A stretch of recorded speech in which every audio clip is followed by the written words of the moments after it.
Sega. Get ready. Space Harrier is one of Sega's most important and well-known games. You have to save the fantasy Dragonland from disaster, and the best way to do this is to attack everything with a flying space gun. Classic Sega. First, we'll look at the arcade original from 1985, running on bespoke Space Harrier hardware. This I'll be running using MAME. Next, we'll investigate the PC-DOS port from 1989, possibly one of the worst ports of all time. Then we'll look at the version inside the Shenmue I II remaster from 2018. After that, we'll look at the ports inside all the Ryu ga Gotoku studio games, starting with Yakuza 0 from 2018, Yakuza 6 The Song of Life from 2021, Yakuza Like a Dragon from 2020, plus Judgment and Lost Judgment, both of which finally arrived on the PC in 2022.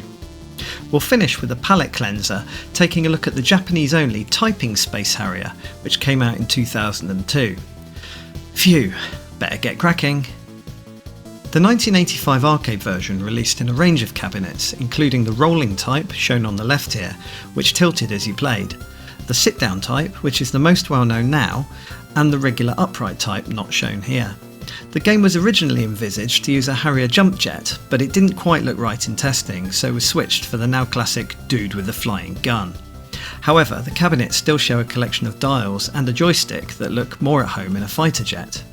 The game begins with the logo spinning into place whilst your character sits and chills out with the bad guys he'll be blasting to death shortly. Rolling demos then follow of Stage 1, Stage 2, Stage 3, and Stage 15 to show how crazy the game gets. Upon starting the game, you fly off into the opening Moot stage, blasting everything you can, even trees that can explode with the force of a nuclear bomb. Eventually you'll get to the end of level dragon called Squilla. A few well-timed blasts and you'll destroy it, and move on to the vaguely Egyptian level called Giza. After this comes another boss, before Stage 3, the mushroom-infused world of Amar. This ends with a two-headed dragon. Stage 4 is a bit different as you enter a high-tech, high-speed tunnel level. This is followed by a bonus stage where you hop on top of a friendly dragon called Uriah in order to cause deforestation. Exploding trees for the win. After this, the levels alternate with various backdrops and a mix of bad guys, some new and some repeating. Uriah returns in Stage 12 to destroy a city. Eventually, many credits later, you'll arrive at Stage 17 called Narc and face off against a floating dude with his doggy pals. They throw scenery at you. Defeat them and the final stage, a Simbel, is a boss rush against all the previous bosses with their names helpfully shown on screen. Defeat the last one called Valda and the game is complete.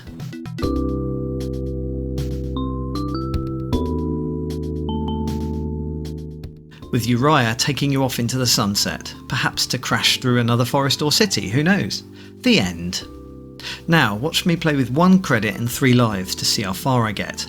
It's not that far. Welcome to the fantasy zone. Get ready.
Get ready. You're doing great.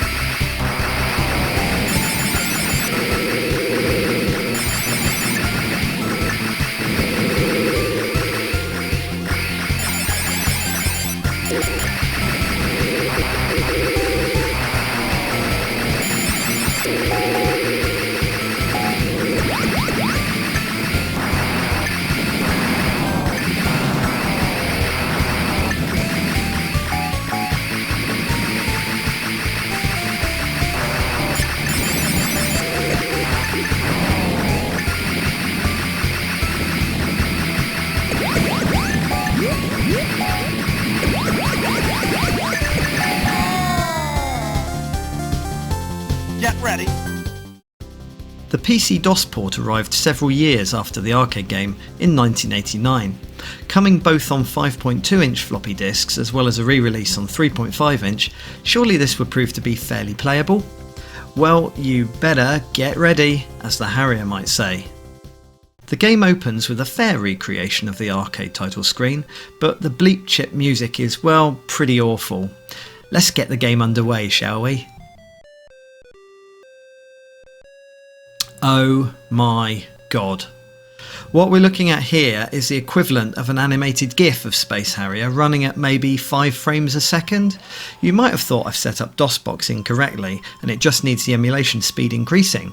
Well, if you do that, the gameplay doesn't get any smoother, it just animates faster, making it nigh on impossible to see what's going on. Additionally, the game supports mouse control, which makes it quite fun to throw Harrier all over the screen.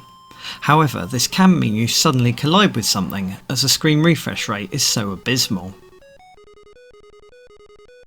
Transitions between stages are slow too. Personally, I feel bad for the graphic artist here. They've created decent recreations of all the large arcade sprites, but they're animated so poorly you don't get a chance to see them. Here's the second stage boss. You tell me who's winning. A special note should be made for the death voice sound effect. It's terrifying, much worse than the arcade. The mushroom stage I thought would be a mess, and I wasn't wrong. There's even more going on here.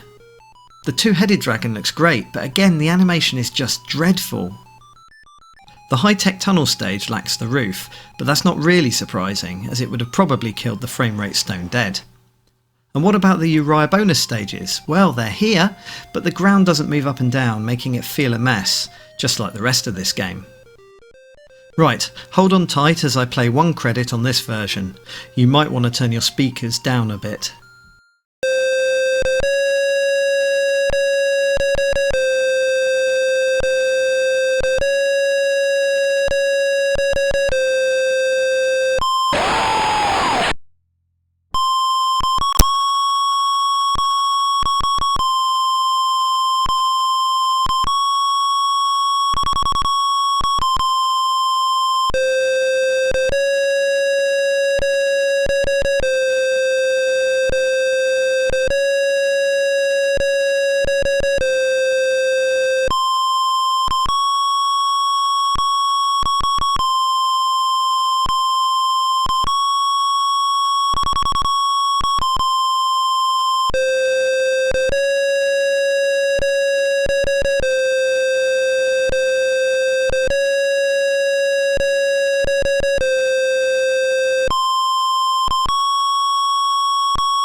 Space Harrier appears as a playable game inside the Shenmue I and II remasters that came out in 2018.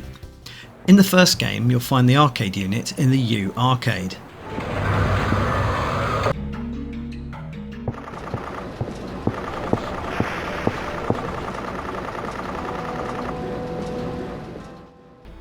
In Shenmue II, you'll find the game tucked away in Hong Kong's Pine Game Arcade, alongside some fetching neon.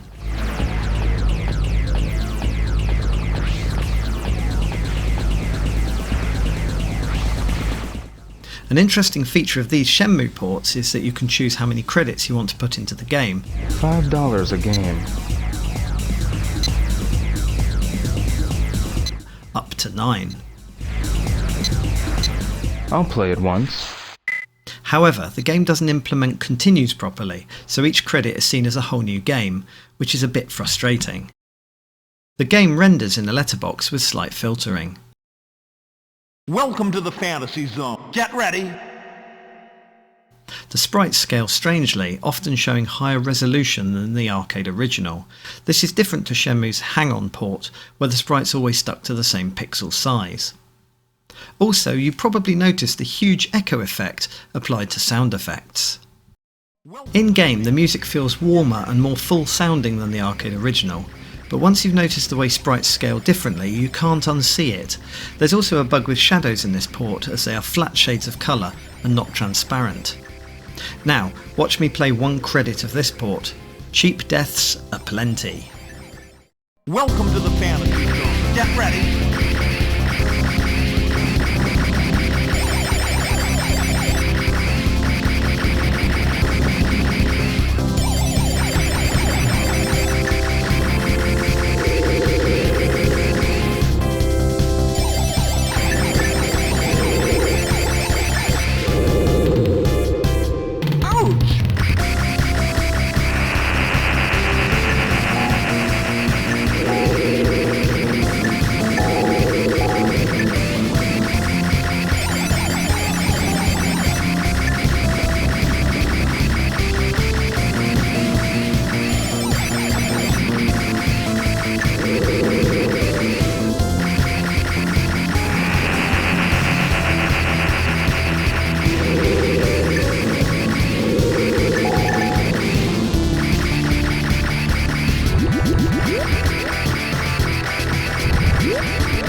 Get ready.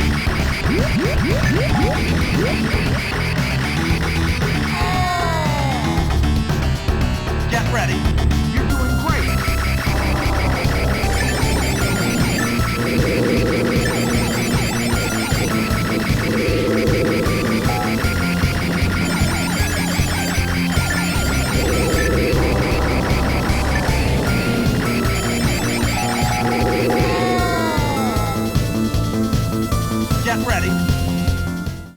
At the time of making this video, Space Harrier has appeared in a number of games by Ryo Gakatoku Studio.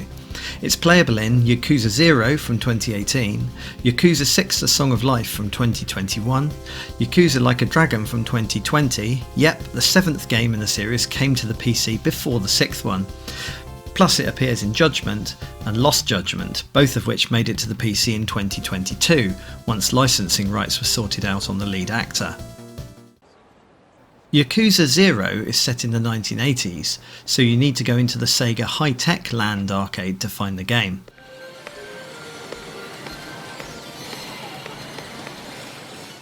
This is the only Yakuza title with an amusing introduction to playing the game.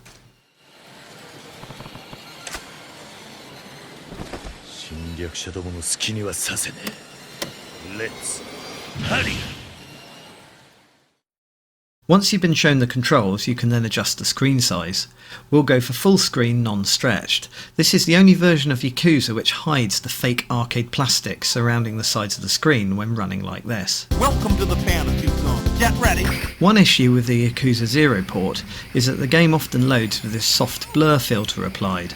It doesn't always do this though, and sometimes appears pixel sharp. All the classic arcade games are affected with this issue in Yakuza 0. A second issue is that the picture is scaled a bit incorrectly and a small part of the top and bottom of the screen have been chopped off. This means your lives and stage counter are very close to the bottom of the screen. I'll go through this in more detail in the Pixel Compare a bit later on.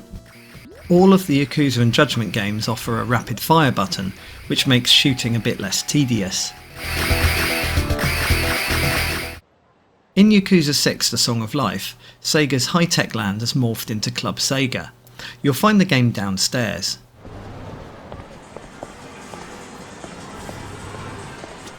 This is the only version of Yakuza where you can choose easy or normal difficulty simply by choosing the cabinet you want to play.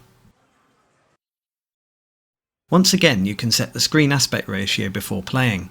Unlike all the other Yakuza and Judgment games though, the picture is scaled correctly with no pixels being chopped off.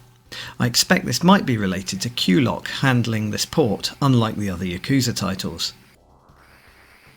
The blur filter that sometimes appears in Yakuza 0 is also gone, however the audio is rather quiet.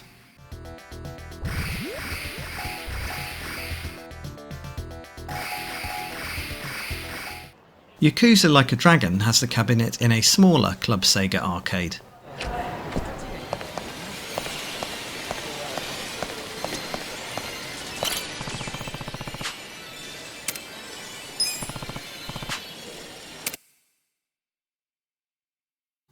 This port is the same as the one in Yakuza 0 with a few pixels chopped off, at least it's pixel sharp. However, I find that this version can sometimes feel a little stuttery compared to others. Get ready. There's also a bug with the thumbstick on my Xbox controller. You're unable to move your character into the corners of the screen, you have to use a D-pad for that. This bug persists in all Yakuza and Judgment ports, apart from Yakuza 0 and Yakuza 6.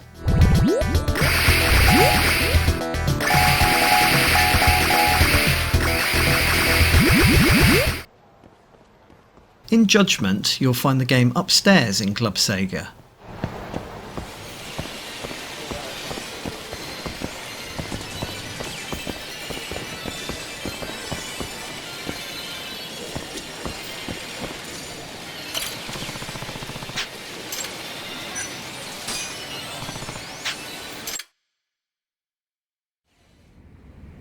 When you start the game, you'll notice the background street noise keeps playing, which is a bit annoying. Welcome to the fantasy zone. Get ready. Gameplay wise, this is identical to the version in Yakuza 0 and Yakuza Like a Dragon.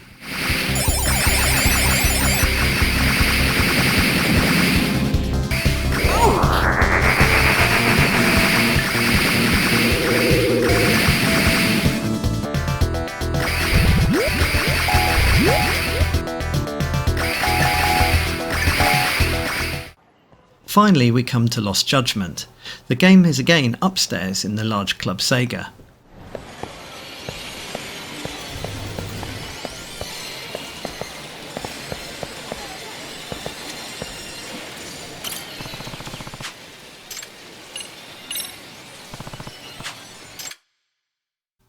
Unlike all the other Yakuza versions, the arcade difficulty is tied to the difficulty level you set in Lost Judgment, with you starting with less lives should you play on normal mode. Strangely, this version gives you 1 life less than the other versions.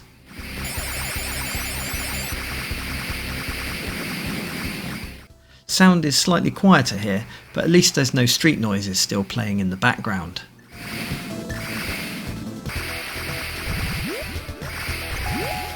But which is the best version? For me, it's between Yakuza 0, where you can hide the plastic surrounding the screen, but you have to put up with losing a bit of the picture and the occasional blurry look, and the version inside Yakuza 6, which shows the entire picture as per MAME. Both of these have better thumbstick control than any other Yakuza or Judgment port. We'll compare all these versions in great detail in the Pixel Compare section later on. And now for something totally different. Typing Space Harrier from 2002. Sega had some success with typing games, notably the Typing of the Dead, so decided to make a typing version of Space Harrier. This one didn't make it out of Japan though, making it a tricky game for a Western audience, as we're about to find out. The game begins with a reworking of the title screen, with some sprites rather badly scaled. This leads into a rolling demo which shows how different this version is, with a high resolution ground plane, yet less smooth animation. Messages to type appear all over the screen. The rolling demo will take you through every stage in the game, and they're heavily reworked. Think of it as watching a Space Harrier animation, where if you don't type quickly enough, you die. The tunnel stage looks intense here, as the tunnel fully fills your vision. Uriah also puts in an appearance, but like the DOS port, the animation is off, as the ground doesn't move up or down, but at least you get to destroy more scenery than just trees. One thing to note are the various special effect items you can accrue if you score several characters of the same letter. These can include gaining and losing lives, auto-typing, speed changes and more. Now, watch me play this version. The third level boss requires you to answer questions, and as I'm running the game on an English PC, the questions and answers are just garbage characters, making it a somewhat fatal game of chance. Welcome to the fantasy zone. Get ready.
Let's compare all 9 versions of the game at the pixel level.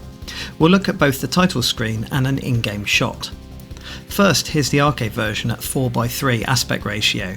Now, let's wipe across to the DOS port and, well, yeah, they tried. Going back to the arcade, I've now switched the picture to integer scaling, so each pixel is the correct size, which causes the game to run in a window. This is similar to how the version in Shenmue I looks, which we'll wipe across to now. As you can see, some sprites are rescaled and positioned a bit differently. If you want to get rid of the wristwatch, switch to Shenmue II, which we'll do now. Back to the arcade again, but now I've set it to the actual pixel aspect ratio of 10:7 that the game runs in, which makes the picture a bit wider. Let's wipe across to the version in Yakuza 0 now. You'll notice that a few pixels still go missing, as well as the occasionally appearing soft filter effect. As I mentioned earlier, the 7th Yakuza game, Like a Dragon, also uses this port, but runs without the blur filter, as shown here.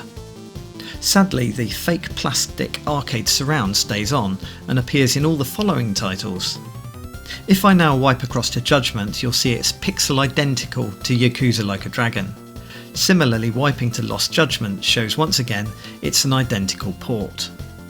Now let's go back to the arcade running at 4:3 aspect ratio. Watch what happens when I wipe across to the Yakuza 6 version. It's pixel perfect. It's just a shame the fake plastic arcade surrounds are present. Going back to the arcade, now let's wipe across to Typing Space Harrier. You can see how much was repositioned and rescaled. Let's move on to a screenshot right at the start of stage 1. Here's the arcade, and now here's the DOS port. Back to the arcade, integer scaled, and now here's the version in Shenmue II. You can see elements moving around a bit. Back to the arcade at pixel aspect ratio of 10:7, let's wipe across to Yakuza 0. And now Yakuza Like a Dragon. Judgment is identical, as is Lost Judgment. Here's the arcade at 4:3 aspect ratio, so I can show once again that Yakuza 6 is pixel perfect to the arcade, apart from the plastic surrounds. Finally, here's the arcade again. Now let's wipe across to Typing Space Harrier, and everything is different. Higher resolution ground plane, higher resolution sprites, and a whole different animation sequence. At least you can see the boss name at the bottom of the screen. It's time to go head to head. As most of the Yakuza and Judgment ports are identical, I'll limit this to just 6 games of the 9. Arcade, DOS, Shenmue I and II version, Yakuza 0, Yakuza 6, and Typing Space Harrier. I'll edit Typing Space Harrier to keep it in sync, as it's much slower than the other games. Welcome to the Fantasy Zone. Get ready.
Space Harrier is playable on the PC in many different forms, the arcade via MAME being the most pure. The DOS version is just awful, and I'm upset that I had to play it as long as I did. The Shenmue I and II port is somewhat imperfect. Yakuza 0 lets you turn off the plastic surrounds, but loses a bit of the picture and can be blurry. Yakuza 6 is arcade perfect, apart from the quiet sound and those plastic surrounds. Yakuza Like a Dragon, Judgment, and Lost Judgment are all identical, but if you use a thumbstick you can't get into the corners of the screen. Finally, typing Space Harrier is totally different, but not really in a good way. Please like if you like this comparison of Space Harrier, and subscribe, ring the bell and all that stuff if you want to know when I make another video. The next Sega game I'll cover has almost as many ports as this one.